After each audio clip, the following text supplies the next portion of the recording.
we have to talk about the European Federalist Metagame. Because there are very many European Federalists or pan-Europeanists, however you want to call it, people who have the desire to see Europe united. But all of us are not only European Federalists, but also have other worldviews, other preferences about how the world, how society should look like and function. Like some European Federalists are socialists, some European Federalists are libertarians, or some others are conservatives, and so on and so on. You can be European Federalist and something else in a very non-trivial way. And that means that pan-Europeanism or Eurofederalism comes in all different kinds of flavors, which makes sense, right? Because if you are a European, no matter what your ideology you have, you will achieve your ideological goals in many cases more likely and easier with a stronger, more united Europe. And as long as you are not some kind of nationalist extremist or some anarchist, a united Europe will frankly give you way more leverage to achieve your goals. Like, say you want to have a stronger welfare state. Well, establish a European federation and establish pan-European tax system. So you avoid tax evasion, and a welfare system that's pan-European, so you avoid welfare abuse. You want to protect European democracy against Russian invasions or other foreign threats? Well, a united European Federation with a joint European army would be the most powerful army in the world. You want less bureaucracy and more capitalism, abolishing the 3,000 piles of national legal systems and regulations that exist across 3,000 European nation states will European regulation will actually reduce a lot of the administrative overhead. With more Europe, we will have less bureaucracy because things will be more standardized across the continent and there will be less friction in trade and transactions and so on.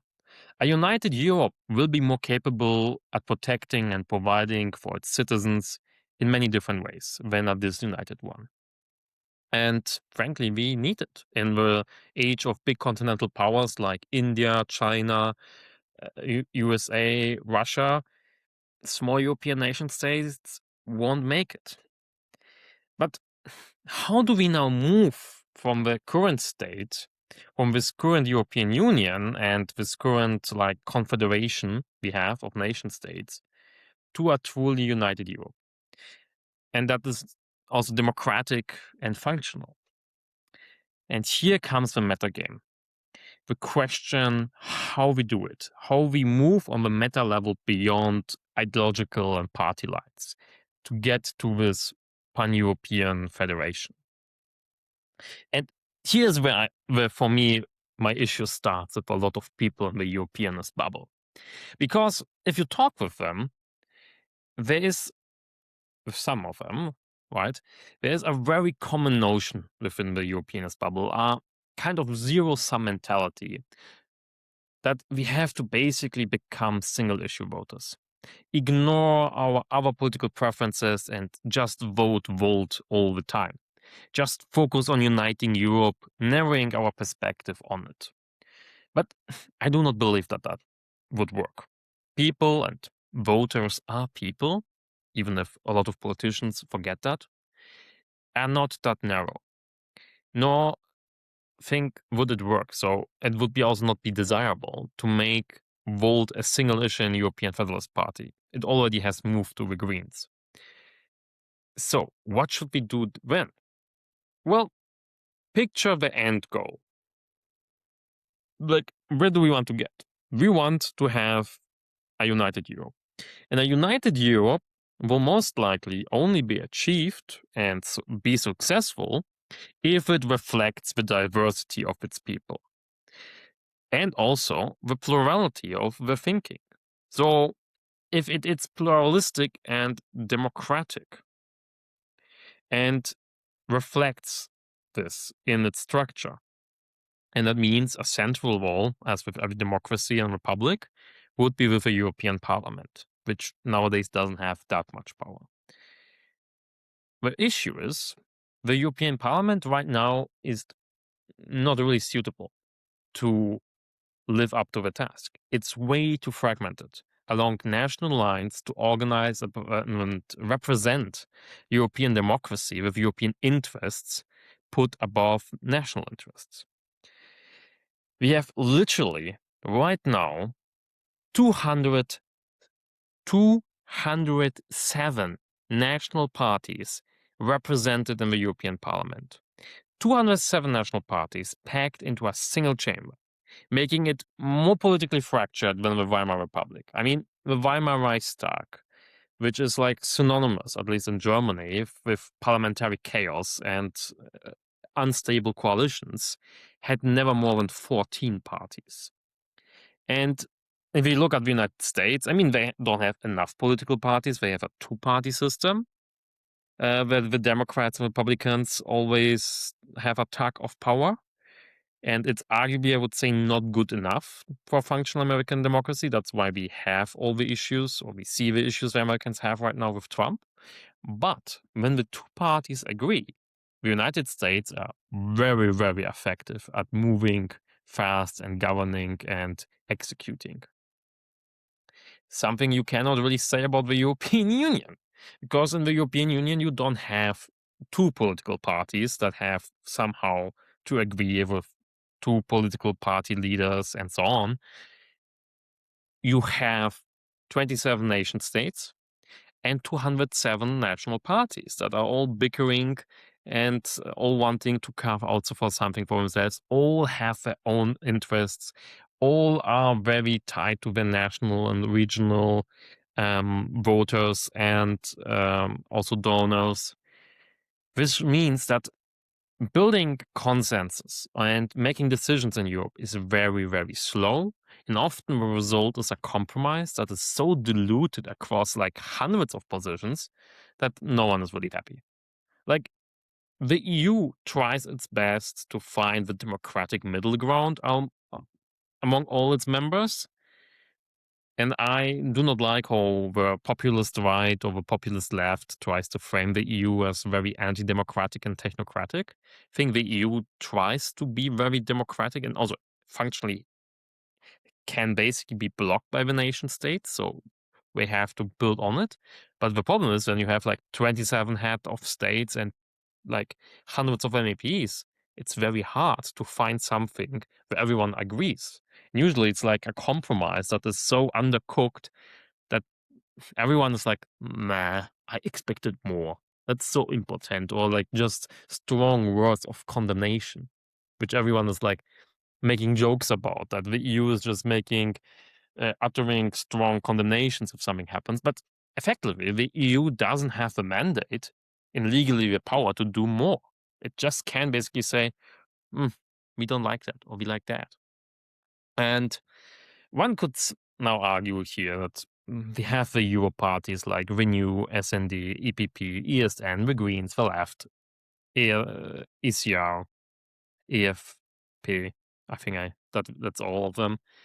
But they are like more very thin organizational layers above the parties, because the MEPs and also the heads of states in the council, they are still incentivized very closely tied to their national parties and the careers within the parties, the donors from the nations, the electorates, and everything. The incentive structure ran nationally, and therefore push very hard against federalization, because basically it is in your interest to, as an EU politician, or to often act against joint European interests. Take, for example, one example I like to make is the Commerzbank takeover by UniCredit in Germany. So the Italian bank UniCredit wants to buy the German Commerzbank, which I would say is not that bad. Europe lacks big banks that have the capital, the economics of scale, and the networks to really compete and also provide the big investments like the big American banks. And now the big American banks like JP Morgan are just starting to also expand more to Europe. Literally, JP Morgan, I think, started 2 weeks ago or something like that with their offices and their offering in Germany. And if we want to have like Europe banks that are competitive in scale with American banks, we need to merge banks together across Europe. And we shouldn't like stop UniCredit, in my opinion, from buying Commerzbank. But the German government, Friedrich Merz, are like, we don't like that the Italians are buying our old German bank here, and are trying to put political roadblocks against that.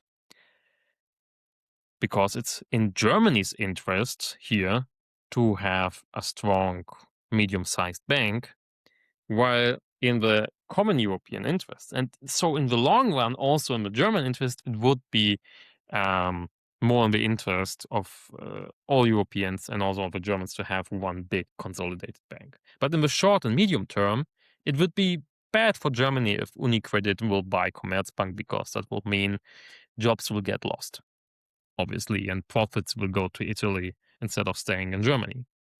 So for Germany, short and medium term, it's not good. But long run, if we don't have that, don't let the big banks consolidate. The Americans will just come in and they will buy up everything as they already do. And then everyone in Europe will lose. So we have often in Europe exactly this structure, where basically, if all of Europe would act together, it would be better in the long term for us. But in the short term, a national politician will say, well, in the short term, this is better for me and maybe for my country than for Europe. And I will prioritize that. Especially because I have to win an election maybe in 2 or 3 years, or my approval ratings are down like right now with the German government. And this leads to like Europe being in a big like strategic disadvantage compared to China or the United States that can way more effectively act as united blocks against us. So if we want to unite Europe, and if a united Europe in the future is supposed to be functional and not some fragmented mess of hundreds of parties bickering and infighting, not getting anything done, we have to change something structurally here. And we cannot expect members of national parties, who are both agents and beneficiaries of the current arrangement, to vote for their own obsolescence. So we must bypass, in some sense, and ultimately replace the national parties. And how do we do that? Well, by building genuine pan-European parties like Volt, copying the Volt model across the political spectrum, like Astra Europa is doing right now for the liberal center, and trying to grow the pan-European ecosystem. Because in the long run, only if you have a pan-European party, it can escape the incentive structures of the national pitfalls and really think European first, right? Which, for example, also Volt, you can see that Volt is with other national parties in the Green faction in the European Parliament. And when it came to the Mercosur deal, I mean, it is in the interest of Europe to push through the Mercosur deal. Because we need trade alternatives to Russia and the United States, and so the South American countries have a lot to offer here. But it's not necessarily in the interest of some parts of, for example, France, especially for the French agricultural industry. And you could see that, for example, in the Green Party, in the EU Parliament, most of them, except of Volt voted for Mercosur, the rest of the Greens vote against it. They can again see that the Greens, EPP, ND, they're only superficial layers. At the end, national interest triumphs often over pan-European interest, unless you have a pan-European party like Volt is building. And as I think we need across the political spectrum. So I think in the long run, if we want to unite Europe, we have to slowly replace the old system of national parties with truly pan-European ones that really organize European democracy on a European level with a European perspective across the political spectrum. So in the long run, we will need a left-wing political pan-European party. I mean, Mera, Deem25 with Varoufakis I think tried it. I haven't heard much about them lately, I must say. And I think they're also not that Euro-federalist. They mostly failed to consolidate. Volt we have for the center-left, Green. Astra is now running for the liberal center. And we have a right-wing Ave Europa. I think that's a good start. And in the long run, the goal should be that these 4 pan-European parties will start replacing the old CDU, PO, PIS, SPD, LN, whatever, all the national parties with pan-European ones. And by doing so, for one, we will pave the way towards European Unification Federation, because then we will have parties and politicians that work across European borders transnationally. And in the long run, we will also ensure that when we have a European Parliament of a true European Federal Republic, it won't be an ungovernable mess of 200 or 300 national parties, but like every functional parliament has maybe 4, 5, 6, maybe 7 parties, and not like 200 something, right? Because that makes consensus building impossible. But also we shouldn't want to have a 2-party system for Europe, because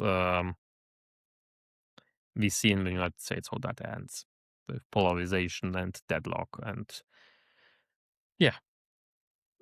duopoly is not good. And I mean, if you only have voters upon European party, that's what I'm asked someone recently who said, well, we need only vote. Yeah, but think about the long term. If you want a united Europe, should this united Europe be in the end a 1-party system where we have only volt? No, of course not.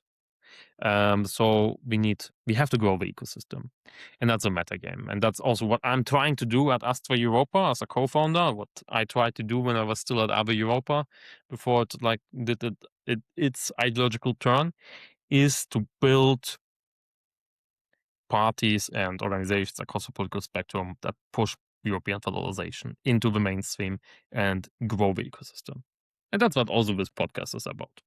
So, thanks for watching. That is all I wanted to say today about the Euro-Federalist metagame. I wrote also a longer Substack post about this. You can read it. I will link it somewhere down below, I guess. Have a nice day and spread the Europeanist message. Thanks.